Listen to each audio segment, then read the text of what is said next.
আসসালামু আলাইকুম, আশা করি ভালো আছেন।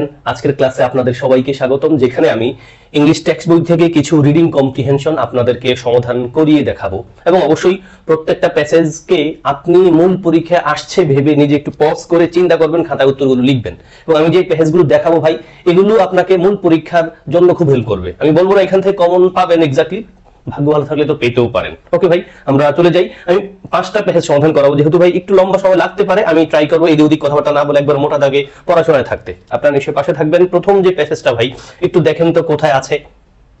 ম্যান্ডেলা দিয়ে শুরু হয়েছে ঠিকই, বাট ম্যান্ডেলার যে লেসনটা আছে ওখান থেকে কিছু না। কিন্তু ম্যান্ডেলার লেসনের শেষে দুটো ফিল ইন দ্য ব্ল্যাঙ্ক আছে ভাই। আমার কাছে মনে হয়েছে আপনারা ওখানে হয়তো অ্যাডমিশন দিবেন না ইন টার্মস অফ প্যাসেজ, ফলে আমি সেখান থেকে দুটা প্যাসেজকে জোড়া লাগাইছি। জোড়া লাগায়া পরীক্ষা আসতে পারে মডেলের 5টা কোয়েশ্চেন এখান থেকে সেট করেছি।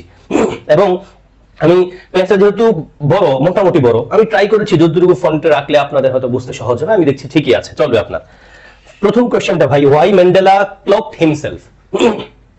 ক্লক মানে কিন্তু ভাই নিজের লুকিয়ে রাখা, এটা বোঝাচ্ছে। মানে ক্লক মানে হাইড করা। তাহলে কেন ম্যান্ডেলা নিজের লুকিয়ে রাখছে? এবং আপনার এখন কাজ হলো, আমি প্রত্যেকটা স্লাইডে এই পেজটা রাখবো এবং একটা করে কোশ্চেন দিব নিচে। আপনার কাজ হবে ভাই, এই কোশ্চেনটা উত্তর কি হতে পারে একটু পজ করেন, আপনি চিন্তা করে ফেলেন। এবং আমি যেভাবে রিডিং পেজ সমাধান করাই, আপনারা নিশ্চয়ই আমার রিডিং পেজ সমাধানের সাথে পরিচিত। আমার অনেকগুলো ভিডিও আছে রিডিং পেজ সমাধান নিয়ে, যেখানে আমি বলি ভাই আমরা যখন প্যাসেজ সমাধান করবো শুরুতে প্যাসেজ না করে প্রশ্ন করবো, কারণ প্রশ্ন না করলে আমি আসলে বুঝবো না কোথায় এই জিনিস আছে, এটার উত্তর আছে। আর টেক্সট বই থেকে আসলে তো ভাই এত কিছু খুব বেশি দরকার হয় না, কারণ আপনার সাথে পরিচিত জিনিস। যাই, কোশ্চেন 2 তে আমি রেখেছি কোশ্চেন 1 এর উত্তর কি ভাই, why Mandela clocked himself to make a formation of an arm wing of ANC। বলুন স্যার কোথায় আছে? দেখেন ভাই, Mandela was among the first to advocate armed resistance to apartheid undergoing underground in 1961 to form the ANC's armed wing। দেখেন তো, to advocate armed resistance না, to study guerrilla warfare না, to form ANC না, বরং to make a formation of armed wing of ANC। এখন আপনি বলবেন sir প্যাসেজে তো মিল নাই। ভাই প্যাসেজে তো হুবহু মিল থাকে না। প্যাসেজ আছে কি, টু ফর্ম মানে গঠন করতে ANC's arm wing, ANC'র সশস্ত্র শাখাটা। তাহলে to make a formation of arm wing of ANC। আমি কথাটা ঘুরে ফিরে লিখেছি এবং পরীক্ষা এমনটাই কিন্তু আসে। মানে মূল প্যাসেজে যে ওয়ার্ডটা থাকে কোশ্চেনে কিন্তু ওই ওয়ার্ডটা থাকে না। ফলে আপনি যখন প্যাসেজ সমাধান করবেন, প্যাসেজের কোশ্চেন আগে পড়বেন, কোশ্চেনের যে কিওয়ার্ডটা আছে, ভার্বটা আছে, নাউনটা আছে, সেটার জন্য কোনো সিনোনিম থাকতে পারে কিনা, সিনোনিম আছে সেটা প্যাসেজে আছে কিনা সেদিকে অ্যাটেনশন রাখবেন। ওকে ভাই, কোশ্চেন 2 তে যাই। এই পুরো প্যাসেজটা কিন্তু পড়ছি না, আপনাদের পরিচিত প্যাসেজ, পারার মতো জিনিস। উত্তর সময় প্রয়োজন মতো কথা বলবো। বলছে what does apartheid refer. Apartheid শব্দটা আছে, আন্ডারলাইন করে রাখছি। এটা কি রেফার করে, অর্থটা কি মূলত দেখেন তো। অ্যাপার্ট, ডিসটেন্স, ডিসক্রিমিনেশন নাকি ডায়লগ। আপনারা নিশ্চয়ই সবাই জানেন, এমসিকিউ আকারে আমাদের বইতে কিন্তু আছে। নেলসন ম্যান্ডেলার গল্পে শেষে 8-10টা এমসিকিউ আছে, সেখানে কিন্তু ভাই অ্যাপার্থাইড শব্দের অর্থ আমরা জানি ডিসক্রিমিনেশন। বাক্য রিডিং পড়লেও পারবেন। দেখেন বলা আছে কি, isolated from millions of his countrymen as they suffered oppression, violence and forced resettlement under the apartheid regime of racial desegregation। তাহলে অ্যাপার্থাইড রিজিম মানে বৈষম্যমূলক যে রিজিমটা ছিল তখন, এটা রেফার করছে। দেন ভাই আসেন, Mandela was on Robben island till, মানে কি ম্যান্ডেলা ছিলেন রোবেন আইল্যান্ডে টিল কত সাল পর্যন্ত। আপনি নিজের মতো করে পজ করেন, অবশ্যই ভাই পজ করবেন, মনে করেন পরীক্ষা আসছে, দেন আমার সাথে উত্তর মিলাইয়েন। কত সাল পর্যন্ত তিনি ছিলেন দেখেন, পেজের কোথাও আছে কিনা। He was imprisoned on Robben Island, a penal colony of Cape Town, where he spent the next 18 years before being moved to mainland prisons। তার মানে কি তিনি মেইনল্যান্ড প্রিজনে তার আসার আগ পর্যন্ত 18 বছর তিনি ওই রোবেন আইল্যান্ডেই ছিলেন। তাহলে 18 বছর ছিলেন, চিন্তা করেন। তাহলে আপনি 18 বছরটারে কোন একটা সময়ের সাথে যোগ করেন। মানে ওনারে অ্যারেস্ট করছে যখন, মানে প্রিজনে পাঠাইছে কখন, দেখেন এই যে Mandela was sentenced to life imprisonment in 1964। আপনি যদি ভাই 1964 এর সাথে 18 যোগ করে দেন, তাইলে কিন্তু কত সাল পর্যন্ত ছিল এটা আছে। এবং এই মোডের প্রশ্ন প্যাসেজে আসে রীতিমতো। ফলে আমি এটা যোগ বিয়োগ করে দিছি ভাই। এটা একটা যোগ বিয়োগের কোশ্চেন। আপনারা যদি গত বছর এবং তার আগের বছরের চট্টগ্রাম ইউনিভার্সিটি সিভিলের প্যাসেজ দেখেন, ওনাদের সালটারে যোগ বিয়োগ করে কাজ করছে, প্যাসেজ দিছে। তাহলে 1964 সাথে 18 যোগ করলে আমি যতটুকু জানি ভাই 1982 হয়, এরকম একটা টাইম হয়। তাহলে 1982 পর্যন্ত তিনি ওই রোবেন আইল্যান্ডেই ছিলেন। তারপর আসেন ভাই, tuberculosis is a disease occurs in. Tuberculosis একটা রোগ যেটা কোথায় ঘটে। টিউবারকিউলোসিস কোথায় ঘটে এই কথা প্যাসেজ থাকবে না, বাট আপনাদের প্যাসেজ থেকে এরকম কোশ্চেন দেয়, টিউবারকিউলোসিস কোথায় হয়। আপনারা জানেন টিউবারকিউলোসিস নামে একটা রোগ ওনার আক্রান্ত করেছিল, but prison and old age took the toll on his health. Mandela was treated in the 1980s for tuberculosis. বানানটা খুব ইম্পর্টেন্ট, টিউবারকিউলোসিস ভাই এই রোগটা হয় লাঞ্চে। হ্যাঁ, এন্ড দেন ভাই that refers to which year. এই দ্যাট শব্দটা কারে রেফার করে? আমরা জানি এই মোডের প্রশ্ন জিএসটিতে, ঢাকা ইউনিভার্সিটির আন্ডারে 7 কলেজ এবং ঢাকা ইউনিভার্সিটিতে কিন্তু আসছে। একটা শব্দ দিয়ে বলে, প্যাসেজের একটা প্রোনাউন নিচে আন্ডারলাইন করে দিয়ে বলে এটা কারে রেফার করে। দেখেন ভাই, প্রোনাউন বা যে কোনো একটা ওয়ার্ড নিয়ে আন্ডারলাইন করে দিব, এটা কাকে রেফার করে? এই যে দ্যাট মিন্স আন্ডারলাইন করে রাখছি। If cancer wins I will still be the better winner, he told reporters in September of that year. That year বলতে কোন ইয়ার রেফার করতেছে? তার মানে আপনি কাছাকাছি একটা সাল খোঁজেন, কাছাকাছি সাল কোথায় আছে ভাই? 1980 আছে, 2001 আছে, কোনটা লিখবেন আপনি? The damage to his eyes as well as treatment for prostate cancer in 2001, তার মানে 2001 নিয়ে উত্তর হওয়া উচিত। দেখেন ভাই আছে কিনা 2001। মোটামুটি এই ছিল ভাই প্যাসেজটা। আমি বলবো না আপনাদের এটা খুব বেশি কঠিন, আবার যারা মানে মূল প্যাসেজের বাইরে ফিল ইন দ্য ব্ল্যাঙ্কটা পড়েন না তাদের জন্য এটা কঠিন হয়ে গেছে, তবে কঠিন না আসলে মোটা দাগে। এবং আমাদের রিডিং কম্প্রিহেনশন আকারে যত জায়গায় প্যাসেজ আসে ভাই খুব কঠিন আসে না, খুব কঠিন আসে না। এবং জিএসটিতে কখনোই রিডিং কম্প্রিহেনশন গুলো কঠিন আসে না, সেটা যে ইউনিটে হোক না কেন ইজি। এবং টেক্সট বই থেকে আসলে তো আপনি অবশ্যই পারা দরকার, কারণ পরিচিত জিনিস আসে ডিরেক্ট। এবার আসেন আরেকটা প্যাসেজ, তবে আমি এবার প্যাসেজটা আর একটু বড় ভাই, ফলে আমার এবার যেটা করতে হচ্ছে, আমি যেটা করছি কোয়েশ্চেনের অপশনগুলো একটু বড় বড় বলা যেতে পারে। কোয়েশ্চেনগুলো আগে দেখাচ্ছি আপনাকে, আপনি একটু পজ করে কোয়েশ্চেনগুলো রিডিং করে ফেলেন, দেন আমি প্যাসেজ দেখাবো। প্যাসেজ দেখানোর শেষে আবার আমি প্রশ্নে আসবো, প্রশ্ন উত্তরগুলো দেখিয়ে দিব আপনাকে। ওকে ভাই? What are the impacts of junk foods on our health? আমাদের হেলথে জাঙ্ক ফুডের ইম্প্যাক্ট কি? আমরা জাঙ্ক ফুড দিয়ে আমাদের ওই যে লাইফস্টাইল ইউনিট একটা লেসন আছে না, ওটাই ভাই। এবং এগুলো টেক্সট বুকের ভিতরে থাকা কোয়েশ্চেন, মানে টেক্সট বুকের ভিতরে থাকা কোয়েশ্চেন এবং প্যাসেজ। তাহলে আমাদের শরীরে জাঙ্ক ফুডের ইম্প্যাক্টটা কি? Which of the following can be identified both as junk and healthy item based on the ingredients used in it? মানে কোন খাবারটারে, নিচে চারটা খাবারে কোন খাবারটারে আমরা জাঙ্ক ফুড বলতে পারি, হেলদি খাবার বলতে পারি, বেসড অন দ্য আইটেমস, মানে এই খাবারে যে যে পণ্য ব্যবহার করা হয় সেই উপাদানগুলোর উপর ভিত্তি করে কোন নিচের কোন খাবারটা আমরা জাঙ্ক ফুড বলতে পারি, আমরা হেলদি ফুড বলতে পারি। প্যাসেজ পড়লে বুঝবেন, easy. Then which is the closest synonym of the word intake? Intake শব্দটা আমাদের প্যাসেজে কোন অর্থে ব্যবহৃত হয়েছে? তিনটা কোশ্চেন ডান ভাই। 4 নম্বর কোশ্চেন আসেন, find an antonym appropriate synonym of the word clog. Clog শব্দটার একটা মানেটা কি, সিনোনিমটা কি হতে পারে? দেন which of the following titles best suits the passage? আমরা যে প্যাসেজটা দেখবো ওই প্যাসেজের মূল টাইটেলটা কি হতে পারে? টাইটেল মানে হলো পুরো প্যাসেজটা কোন বিষয়টা নিয়ে কথা বলছে। আসেন ভাই প্যাসেজটা পড়েন এবার। অনেক লম্বা প্যাসেজ, আমি প্রত্যাশা করি আপনাদের কাছে একেবারে ক্লিয়ার দেখা যাচ্ছে। ইয়েস, যদি একটু ছোট আপনারা একটু ফোনটা রোটেট করে নিলে ক্লিয়ার হয়ে যাবে। আসেন ভাই কুইক রিডিং করি। আমি শব্দগুলো আন্ডারলাইন করে দিয়েছি যেগুলো সিনোনিম আকারে এসেছে। দেখেন ভাই আমার সাথে পড়েন। আইডিয়ালি আমরা আমাদের টেক্সট বুকের যে জাঙ্ক ফুডের পয়েন্টটা আছে সেখান থেকে আমি কিছু সেন্টেন্স কেটে দিয়েছি, মনে হয়েছে সেগুলো না দিলেও ওনারা মানে সেগুলো কেটে দিয়েও প্যাসেজ দিতে পারেন। আইডিয়ালি মূলত আদর্শত junk foods are defined as processed foods with negligible nutrient value and are often high in salt, sugar and fat। বুঝতে পারছেন ভাই, জাঙ্ক ফুড যে বলা হয় একটা প্রসেস ফুড যেখানে খুব নেগলিজিবল নিউট্রিয়েন্ট ভ্যালু থাকে, মানে কোনো পুষ্টিগুণ থাকে না, সেখানে থাকে অনেক বেশি চিনি, লবণ এবং ফ্যাট, চর্বি। This foods are prepared in a way that they look appealing and are enjoyable, so you are chemically programmed to ask for more। মানে এই খাবারটা এমন ভাবে তৈরি করা হয় যেটা দেখতে খুব চিত্তাকর্ষক মনে হয় এবং আপনার সাধারণত খুব বেশি খাইতে মন চায়, মানে আপনি খুব বেশি চান, এমনটা বোঝাচ্ছে।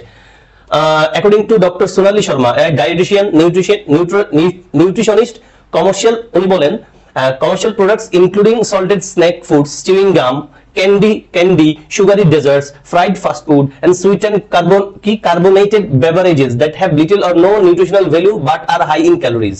বুঝতে পারছেন, মানে উনি বলছেন এই খাবারগুলোতে এই salted snack foods, chewing gum, candy, sugary desserts, fried fast food, sweetened carbohydrate beverage, এই খাবারগুলোর মধ্যে নাই কোনো, থাকলে অল্প অথবা একবারে নেই নিউট্রিশনাল কোনো পুষ্টিগুণ নাই, এগুলো ক্যালোরিতে খুব ভরা, অনেক বেশি ক্যালোরি। তারপরে দেখেন দো not all fast foods are junk food, যদিও সব ফাস্ট ফুডে কিন্তু জাঙ্ক ফুড না। a great number of them are, for instance a salad may be fast food, salad fast food হইতে পারে but is definitely not junk food, এটা junk food না। some foods like burgers, pizzas and tacos কি জানি না আমরা ভাই, may alternate between junk and healthy category। আমাদের কোশ্চেন কিন্তু ছিল কিছু খাবার বার্গার, পিজা, ট্যাকোস অল্টারনেট হতে পারে বিটুইন জাঙ্ক এন্ড হেলদি ফুডের মধ্যে, ডিপেন্ডিং অন, আমাদের কোশ্চেন ব্যবহার করেছি কি জানো, based on, depending on the ingredients, calories and process of manufacturing. কারণ এই তিনটা খাবারে আমরা জাঙ্ক ফুড বলতে পারি আবার হেলদি ফুড বলতে পারি। কিসের উপর ভিত্তি করে? এটার ভিতরে কি দেওয়া হয় সেটার উপর ভিত্তি করে। Frequent consumption of junk food increases the intake of excess fat. Intake মানে কি খুব বেশি গ্রহণ করা, তাই না? গ্রহণ করা, আমরা ইনহেল করা বলতে পারি এখানে। কনজাম্পশন মানে অনেক বেশি যদি আপনি খান, এটাতে food increases the intake of excess fat, মানে অনেক বেশি ফ্যাট গ্রহণ করার পয়েন্টটা চলে আসে। Simple carbohydrates and processed sugar which may lead to a higher risk of obesity. তার মানে এই জাঙ্ক ফুডের কারণে আমাদের কি বাড়তে পারে? ওবেসিটি, মানে আমরা মোটা হয়ে যেতে পারি। কার্ডিওভাস্কুলার ডিজিজ, আমাদের হৃদরোগ সংক্রান্ত সমস্যাগুলো বাড়তে পারে এবং আদার ক্রনিক হেলথ প্রবলেম। তার মানে কি ক্রনিক হেলথ প্রবলেম কিন্তু আছে এই জাঙ্ক ফুডের নেগেটিভ প্রভাব। The resulting obesity May begin clogging up. Clogging up মানে কি ভাই? ক্লগিং আপ মানে হলো আমাদেরকে আটকে রাখে, মানে আবদ্ধ করে ফেলে। দ্য আর্টারিজ মানে আমাদের ধমনীটাকে আবদ্ধ করে ফেলতে পারে, একবারে থামাই দিতে পারে। and lay the basis of an impending heart attack. Impending আসন্ন হার্ট অ্যাটাকের একটা কারণ হতে পারে। It has also been suggested that eating junk food affects the brain in the same way as consuming addictive drugs. মানে আমাদের ব্রেইনরেও কিন্তু ক্ষতিগ্রস্ত করতে পারে। কিভাবে? এই যে ড্রাগ খাইলে যেমন ব্রেন ক্ষতি হয় ওটাও করতে পারে বলছে। And addiction to junk food may even result in the rejection of healthier food options like fruits, vegetables, salad. মানে আপনি যদি জাঙ্ক ফুড খান তাহলে আপনার ভালো খাবার খাইতে মন চাবে না, তাই তো, leading to further lack of nourishments. মোটামুটি ভাই আমাদের পরিমিত প্যাকেজ, যেহেতু আমি খুব বেশি কথা না বলি প্যাকেজগুলো যাই। দেখেন আমি ক্লু দিয়ে রেখেছি, যেখানে উত্তর হতে পারে চুইং গাম, ক্যান্ডি, সালাদ, বার্গার, পিৎজা, ট্যাকোস, এবং এখানে একটা ইনটেকের মানে ক্লগিং, এখানে পয়েন্ট, এখানে পয়েন্ট। আপনি প্রয়োজন মতো পজ করেন ভাই, উত্তর দেখাই দেয় ডাইরেক্ট। আসেন ভাই, what are the impacts of junk foods on our health? আমাদের হেলথের জাঙ্ক ফুডের ইম্প্যাক্টটা কি? It increases the risk of obesity and chronic health problems. ভাই আপনারা যেহেতু চিন্তা করছেন, আমি বলেছি আপনারা কিন্তু আমাদের জানাবেন, স্যার আমার প্রথম পেজে এই কয়টা হয়েছে, সেকেন্ড পয়েন্টে এই কয়টা হয়েছে, বা কোনো পয়েন্ট থাকলে আবার একটু কমেন্টে লিখেন। তাহলে আসেন, it increase the risk of obesity and chronic health problem. বলুন স্যার বাকিগুলো তো আছে। ভাই দেখেন বলছে এই জাঙ্ক ফুডের আমাদের শরীরের উপর কি প্রভাব আছে, মানে নেগেটিভ প্রভাবটাই তো বলবে। এখন এটা আনটাইমলি ডেথের কোনো কথা নাই, যেন আমি কেটে রাখছি। বি আর সিও কিন্তু আমাদের প্যাকেজ আছে, বাট এটা কিন্তু ভাই চূড়ান্ত ফলাফল না, মানে ডাইরেক্ট ইম্প্যাক্ট না। Also it increase volatility in function of human brains, এটা করতে পারে। It increase the consumption of saturated fat, refined sugar, and মানে এটা আমাদের কি করতে পারে, আমাদের ওই মানে যে স্যাচুরেটেড খাবারগুলো আছে মানে ফাস্ট ফুডের দিকে আমাদের ঝুঁকে দিতে পারে, এটা হতে পারে। বাট দিন শেষে যেটা হয়, এই সব কিছু বিনিময়ে মানে ফাস্ট ফুড খাইলে এগুলোর সহকারে আমাদের যেটা দিন শেষে হয়, আমরা মোটা হয়ে যেতে পারি এবং আমাদের ক্রনিক কিছু হেলথ প্রবলেম আসতে পারে। Then which of the following can be identified both as junk and healthy item based on the ingredients used in it? নিশ্চয়ই ট্যাকোজের কথা আমরা লিখেছি ভাই।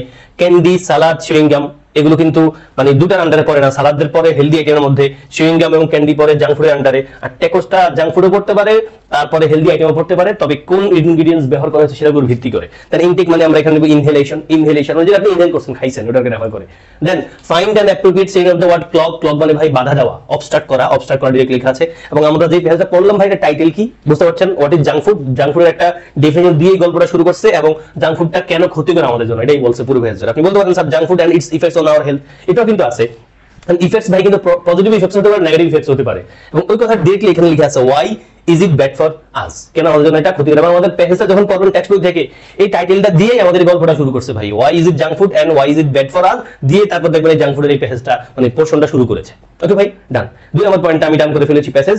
এন্ড দেন 3 নম্বর প্যাসেজও যাব আপনাদেরকে নিয়ে। আপনাদের আগে বলছিলাম প্যাসেজের কথা, মেডিটেশন দিয়ে আমাদের একটা প্যাসেজ আছে সেখানে। When did people begin practising meditation first, মানে মানুষ কখন মেডিটেশন করা শুরু করছিল? What is meditation good for? Meditation কিসের জন্য ভালো? তারপর what is the text about, আমরা যে প্যাসেজটা দেখব একটু পরে, এটা কি নিয়ে। Then how can a person attain control over 5 senses, 5 সেন্সের উপর মানুষ কেমনে কন্ট্রোল করতে পারে, এবং how does improve blood circulation help a human being, কেমনে ব্লাড সার্কুলেশন একজন মানুষের হেল্প করতে পারে। এগুলো কোশ্চেন ভাই, আপনি প্রয়োজন মতো পজ করে নেবেন, প্যাসেজটা পড়েন। আপনার কাছে টেক্সট বই থাকলে টেক্সট বুক ধরেও পড়তে পারেন, বাট আমি যতটুকু বুঝতে পারছি আপনি ক্লিয়ার বুঝতে পারছেন। একটু পজ করে আপনি রিডিং পড়েন, রিডিং পড়ে আপনি দেন আমার সাথে উত্তরগুলো মিলান। ইয়েস, আসেন ভাই আমি একটু কুইক রিডিং দিয়ে যাই আপনাকে। আমি কিছুটা ক্লু রেখেছি আপনার জন্য। The act of thinking deeply and calmly about something is in a state of heightened awareness is known as meditation. Meditation এর ব্যাখ্যা দিছে ভাই। It is an approach to train up the mind similar to the way that fitness is an approach to training the body. কারণ আমরা fitness যেমনটা আমাদের বডিতে help করবে, মেডিটেশন আমাদের মাথার হেল্প করবে, এটা বলছে আর কি, মানে মাইন্ডটা হেল্প করে। ভোল্টেয়ার এক্সপ্লেইন, ভোল্টেয়ার নামে একজন মানুষ আপনারা চিনেন দার্শনিক আকারে, meditation is the dissolution of thoughts in eternal awareness or pure consciousness without objectification, knowing without thinking, merging finitude in infinity. From the ancient times, look, from the ancient times, meditation has been a part of some religious traditions as a way of achieving the body's release from worldly cares and creating inner harmony. দেখেন ভাই, আপনি যদি আগে প্রশ্ন না পড়েন পেজে, তাহলে কিন্তু দেখেন এই যে ভোল্টেয়ার পর্যন্ত কি বলছে এই কথাটুকু আমাদের কোশ্চেন মানে আমাদের পেজ সমাধানের জন্য পড়তে হবে না। এখন আপনি যখন প্রশ্নগুলো আগে পড়ে ফেলবেন তখন আপনি রিডিং পড়ে যাবেন, বাট আপনার ওই কোশ্চেনের সাথে মিল নাই বিধায় আপনি অ্যাটেনশন খুব বেশি দিবেন না। মানে আপনি উত্তর পাচ্ছেন, আপনি থামবেন না, এখানে কুইক করে রিডিং পড়ে চলে যাবেন। আমরা এখানে থামছি যে এনশিয়েন্ট টাইমস থেকে মেডিটেশন শুরু হয়েছে। And then meditation in our time is practised by people to reduce stress and tension and improve focus করতে আমাদেরকে হেল্প করে মেডিটেশন, আরো কিছু করতে হেল্প করে। Practice by people to reduce stress and tension, মানে চাপ কমাইতে হেল্প করে এবং আমাদের ফোকাসটা একবারে ইমপ্রুভ করতে হেল্প করে মেডিটেশন। এন্ড দেন যেমনটা আমরা নামাজও করি, নামাজও কিন্তু খুব অসাধারণ লেভেলের একটা meditation. There are trainers who help beginners with some exercises such as improved breathing and progressive relaxation. One of the most common approach, দেখেন ওয়ান অফ এর পরে নাউনটা কিন্তু প্লেয়ার হয় আমরা জানেন। One of the most common approaches to meditation is, এবং one of the noun plural verb singular হয়ে লেখা আছে দেখেন পেজে, one of the most common approaches to meditation is concentration. Concentration, মেডিটেশনের সবচেয়ে কমন অ্যাপ্রোচ হলো কি কনসেন্ট্রেশন, একবারে ফোকাস করে ধরে রাখা, মানে একবারে এক ধীরচিত্তে মানে কোনো একটা পয়েন্টের দিকে খেয়াল রাখা। To develop one needs to focus on a single point, ওটাই কিন্তু বলছে, দেখেন আমার কথাটাই। Since focusing the mind is challenging, a beginner might meditate for only a few minutes then work up to longer duration. শুরুতে হয়তো অল্প minute, তারপর আস্তে আস্তে বাড়ে। Meditation releases anxiety and brings a state of calmness. It increases the thinking ability of human brain so that people have a better control of their emotions. এই better control of their emotions মানে কি? Control, আমরা একটা প্রশ্ন 5 সেন্সের উপর কিভাবে control করতে পারে, এটা কিন্তু আমাদের কোশ্চেনের উত্তর পেয়ে গেলাম। Those who practice meditation can work tirelessly for a longer period of time. যারা মেডিটেশন করে তারা একবারে ক্লান্তিহীনভাবে লম্বা সময় ধরে কাজ করতে পারে। মেডিটেশন হেল্পস ইমপ্রুভ কি করে blood circulation in the brain and other parts of the body. আমরা এটা কোশ্চেন উত্তর কিন্তু আছে। Then finally meditation improves creativity, self awareness and tolerance. ভাই আপনি যদি রিডিং পড়ছেন নিশ্চয়ই, প্রয়োজন হলে আবার পজ দিয়ে রিডিং করেন, আমি সামনে উত্তরে চলে যাই। আমাদের ফার্স্ট কোশ্চেনটা মেডিটেশন শুরু হয়েছে এনশিয়েন্ট টাইমস থেকে। গুড কিসের জন্য? গুড ফর সিরিয়াস থিংকিং এর ব্যাপারে, আমরা কিন্তু ডাইরেক্ট প্যাসেজে পড়ছি। And then what is the text about is contemplation. ওই যে ভাই কনসেন্ট্রেশন, যেটা কনসেন্ট্রেশন মেডিটেশন ওটার একটা সিনোনিম ওয়ার্ড কন্টেম্পটেশন, মানে গভীর চিন্তা। কন্টেম্পটেশন মানে হলো গভীর চিন্তা, ওই যে ওয়ান পয়েন্টের দিকে ফোকাস করে থাকা। এবং how can a person attain control over 5 senses, self realisation মাধ্যমে। আমরা সেলফ অ্যাওয়ারনেস কিন্তু পড়ছিলাম ভাই, ওটার একটা সিনোনিম ওয়ার্ড ব্যবহার করেছি। আমি বলেছি আপনাদেরকে প্যাসেজে ওয়ার্ড থাকবে ভাই, কোশ্চেন অপশনে সেম ওয়ার্ডটা থাকবে না, মানে ওই ওয়ার্ডের মানে থাকবে, এটা সিনোনিম ওয়ার্ড থাকবে, উভয় ওয়ার্ডটা থাকবে না। এবং how does improved blood circulation help a human being, এটা আমাদেরকে হেল্প করে। it helps the organs of the body function properly, এই কথাটা কিন্তু ডাইরেক্টলি আছে। দেখেন যদি আপনি পেজটা যদি দেখেন লিখছে blood circulation in the brain and other parts of the body, other parts of the body মানে আমাদের শরীরের বডি পার্টস গুলোকে রেফার করছে, body function properly, okay, it develops the mind, it prevents pneumonia, it increases thinking ability, মানে আমাদের সিনেমাটা নাই।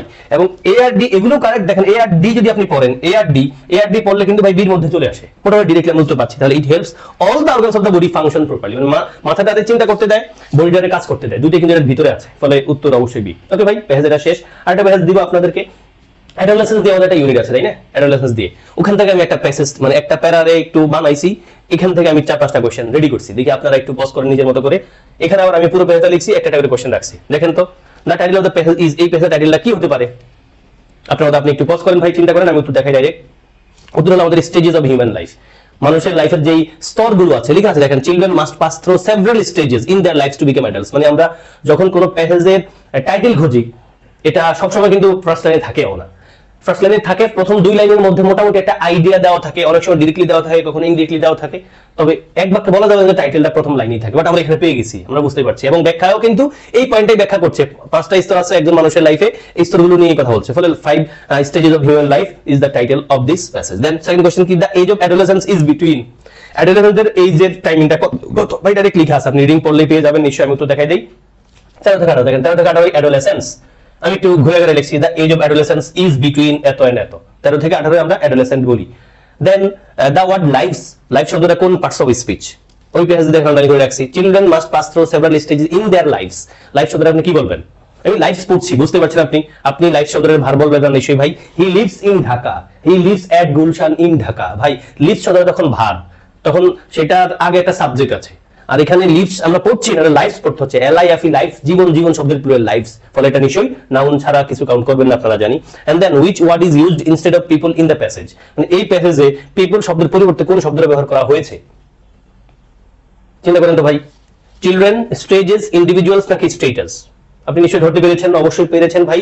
Individual, দেখেন লেখা আছে but for the most part, most individuals মানে অধিকাংশ মানুষ। এবার এটা খুব একাডেমিক ওয়ার্ডও বটে। হ্যাঁ, তাহলে আপনি যখন কোনো পিপলের কথা বলতে চাইবেন, মানে আপনি যখন কিছু লিখতে চাইবেন, কিছু বলতে চাইবেন, বারে বারে most of the people, majority of the people না বলে ইন্ডিভিজুয়াল শব্দটা ইউজ করতে পারেন, এবং ইউজ করা হয় একাডেমিক ফর্মে ইন্ডিভিজুয়াল। এখানেও পিপল শব্দের পরিবর্তে ইন্ডিভিজুয়াল শব্দটা ইউজ করা হয়েছে। জান ভাই, আরেকটা পেজ আছে, এটা দিয়ে আমি শেষ করবো আজকের ক্লাস।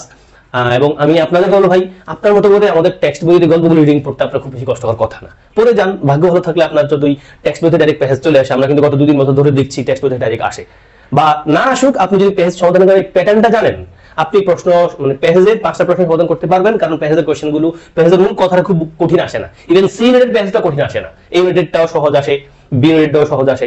আসেন, কোশ্চেনটা কি, এটা কোথা থেকে নিয়েছি জানেন তো ভাই? C6 দেখে হয়তো বুঝতে পারছেন, আমাদের ব্রজেন দাসের কথা বলা হয়েছে। ব্রজেন দাস যিনি ইংলিশ চ্যানেল ক্রস করেছেন 6 বার, কি লেখা আছে ওটাই। তো আমি যে কোনো একটা প্যারা নিয়ে আপনাদের আরো 5টা কোশ্চেন সেট করেছি, যেগুলো পরীক্ষা আসতে পারে, আসার মতো আছে। তো দেখেন, আপনি চাইলে একটু পজ করেন আপনার মতো করে ভাই, রিডিং করেন। To be on top of the world means, এই এক্সপ্রেশনটা আমাদের অনুশীলনীতেও আছে, আমি আপনাদের আগেও পড়িয়েছি। এখন এটা প্যাসেজটা দিয়ে এখান থেকে ওয়ার্ডটা মানে এক্সপ্রেশনটা তুলে দিতে পারবে, মানে এটা কি দাঁড়ায়। পড়বেন। তারপর আসেন ভাই, এটার উত্তর দেখা দিই আপনাদেরকে। To be excited, to be on top of the world মানে খুব বেশি খুশি, টু বিকাম হ্যাপি ওটা বোঝাচ্ছে। তাহলে টু বি এক্সাইটেড, এক্সাইটেড মানে কিন্তু অনেক খুশি থাকা, এই কথা কিন্তু আছে আমাদের এখানে। দেখেন তো, I get sea sick in the ferry, আমি ফেরিতে অসুস্থ হয়ে গেছি। And also during swimming if there are breakers and or waves. This seasickness was the main cause of my failure to set a world record on September 8, 9 or even in 1960. মানে September 8, 9 অথবা 1960 আমি মানে সফল হওয়ার পিছনে সবচেয়ে বাধা ছিল এই সি সিকনেসটা।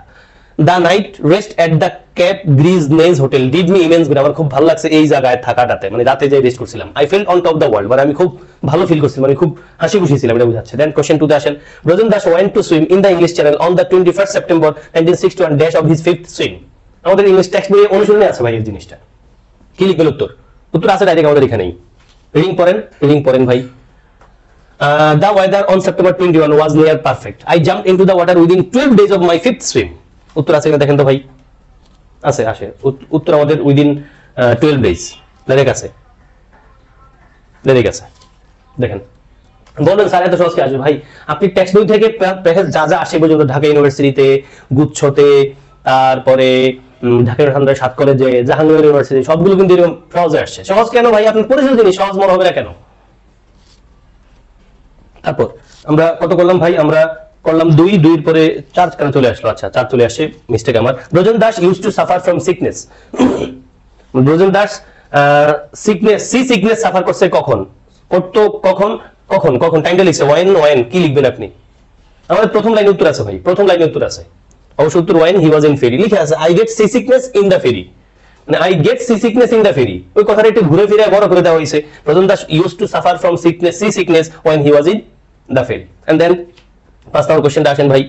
এটা আমাদের ইংলিশ টেক্সট বইয়ের এই ব্রজন দাসের গল্পের শেষে এমসিকিউ মোডের কোশ্চেন। The people of the Cap Gris Nez came to the shore to, মানে এই মানে কেপ গ্রিজনেজের মানুষজন শোরে সমুদ্র তীরে উঠতে আসছিল কি জন্য? To congratulate, to see off, to welcome, নাকি to take photos with him? কি লিখবেন আপনি? রিডিং পড়েন ওই যে শেষ পয়েন্টটা। Nearly the whole Cap Gris Nez village, মানে পুরো গ্রাম চলে আসে, মানে পুরো গ্রামের মানুষ চলে আসছে। হ্যাড টার্নড আউট, উপস্থিত হয়েছে, টু উইশ মি লাক, আমারে লাক করতে। and see me enter the world for the 6th time, সপ্তমবারের মতো আমাদের পানিতে প্রবেশ করতে তারা দিচ্ছে, মানে পানিতে ঝাঁপ দিয়ে দেখতে চাইছে। এখন আপনি নরমালি চিন্তা করেন ভাই, মানে কেউ একটা কি বলতে পারে, উনি একটা জায়গায় উনি একটা কাজ শুরু করবেন। এখন আমার যেখান থেকে আমি কাজটা শুরু করব, ওখানকার মানুষ কি আমাদের কংগ্রেচুলেশন দিবে? কংগ্রেচুলেশন তো দেয় পার করলেই না, মানে সফল হয়ে গেলেই না। ওয়েলকাম করবে, মানে ওয়েলকামটা আসলে এখানে আসে কিনা দেখেন। ফটো তুলবে, এটা কেমন বিষয়? ফটো তো এখন আজকাল যুগে হইলো ফটো তুলতো, যে তুমি যা মজা করো ভাই, ডুববে যাও, বাচ্চা যাও, ছবি তুলে লই আগে। হ্যাঁ, এখানে আপনি উত্তর নিশ্চয় টু সি অফ, বিদায় দেওয়ার জন্য আসছে, মানে শুভকামনা, বিদায়ের শুভকামনা যারা দেওয়ার জন্য আসছে এখানে। তাহলে এখানে the people of the Cap Nez village came to the shore to see off Brajan Das. মোটামুটি এই ছিল ভাই আপনাদের জন্য আমার পরিকল্পিত প্যাসেজের সমাধানের ক্লাস। আশা করি আপনাদের কিছুটা হলেও উপকার হয়েছে। যাদের উপকার হয়েছে আমাকে একটু জানাবেন, এবং যারা আমার সাথে ধরে ধরে প্যাসেজগুলো সমাধান করেছেন তারা আমাকে জানিয়ে দিতে পারেন, স্যার 1 নম্বর প্যাসেজ আমার এই কয়টা হয়েছে, 2 নম্বর এই কয়টা হয়েছে, আমি বুঝবো আপনার প্রস্তুতিটা কি। হ্যাঁ, শুভকামনা ভাই, ভালো থাকবেন, দোয়া রাখবেন। আসসালামু আলাইকুম ওয়া রাহমাতুল্লাহ।